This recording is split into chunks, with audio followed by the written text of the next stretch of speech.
Shalom Bapak Ibu Saudara, jumpa lagi di Pastoral Note minggu ini. Ketika Yosua dan bangsa Israel hampir dekat dengan kota Yeriko, Allah memberikan janjinya sekali lagi kepada Yosua dan bangsa Israel. Dalam Yosua pasal 6 ayat 2 dikatakan, "Berfirmanlah Tuhan kepada Yosua, ketahuilah aku serahkan ke tanganmu kota Yeriko ini beserta rajanya dan pahlawan-pahlawannya yang gagah perkasa." Janji yang luar biasa yang Allah berikan kepada Yosua dan bangsa Israel. Tetapi di ayat berikutnya ada instruksi, ada perintah yang harus Yosua dan bangsa Israel lakukan untuk bisa mendapatkan kemenangan. Bersama dengan Yosua ada orang-orang yang ikut untuk maju berperang melawan kota Yeriko. Di antaranya para prajurit yang harus mengelilingi kota Yeriko itu sekali saja, tetapi selama 6 hari. Ada juga kemudian imam yang memiliki bagian tanggung jawab untuk membawa sangkakala. Dan kemudian sangkakala itu akan ditiup di hari ke-7. Ada juga prajurit-prajurit yang membawa senjata. Ya, prajurit ini yang akan nanti mengalahkan orang-orang dengan senjata yang mereka bawa.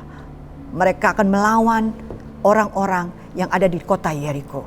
Ada juga imam yang membawa, yang mengangkat tabut perjanjian. Ya, karena tabut perjanjian bagi bangsa Israel adalah lambang kehadiran Allah. Ada juga bangsa, orang-orang Israel yang ditugaskan untuk bersorak.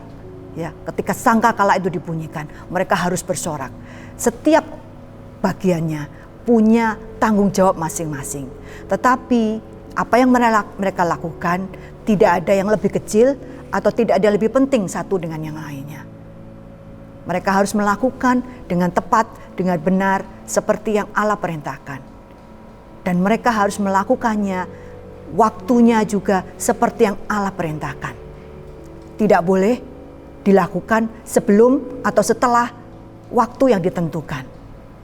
Jadi selain orang itu harus mengerjakan dengan tepat, mereka harus melakukan di waktu yang tepat.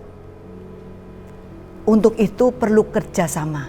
Untuk itu perlu kerelaan setiap bagian orang-orang yang terlibat untuk maju memerangi kota Yeriko, mengalahkan kota Yeriko, untuk bersama-sama memiliki satu tujuan bahwa mereka akan mendapat kemenangan yang Tuhan janjikan, mengalahkan kota Yeriko.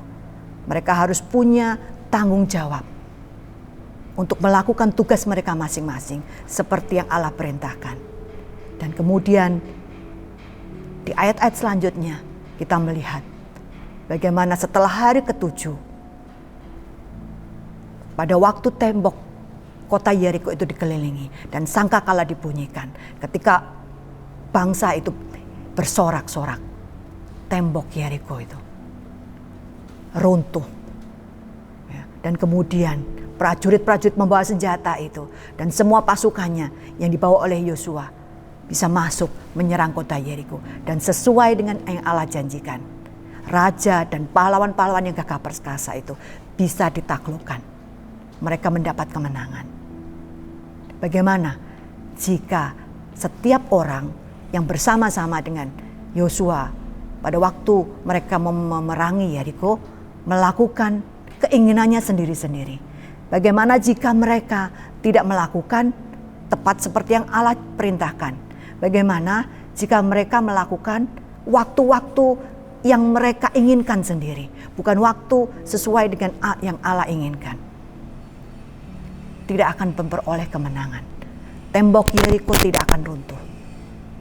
Tidak akan terjadi sesuai dengan apa yang mereka inginkan. Tidak akan terjadi sesuai dengan apa yang Allah perintahkan. Kalau setiap personil atau bagian-bagian tim-tim yang ikut Yosua memerangi Yeriko ini melakukan sekehendak hati mereka sendiri, tidak akan ada kemenangan. Mereka memperoleh kemenangan karena mereka melakukan, mereka tunduk, mereka taat, mereka bekerja sama, bersatu bersama untuk menang, untuk bisa menduduki kota Yeriko. Demikian juga dengan kita. Kita memiliki tanggung jawab dalam komunitas kita, di dalam kelompok kita, di dalam tim kita. Ada bagian-bagian yang harus kita lakukan.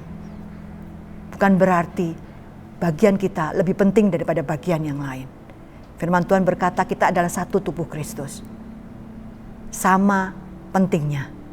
Kita harus mengerjakan bersama-sama sesuai dengan apa yang sudah ditugaskan. Bahkan mungkin sesuai dengan waktu yang sudah ditentukan.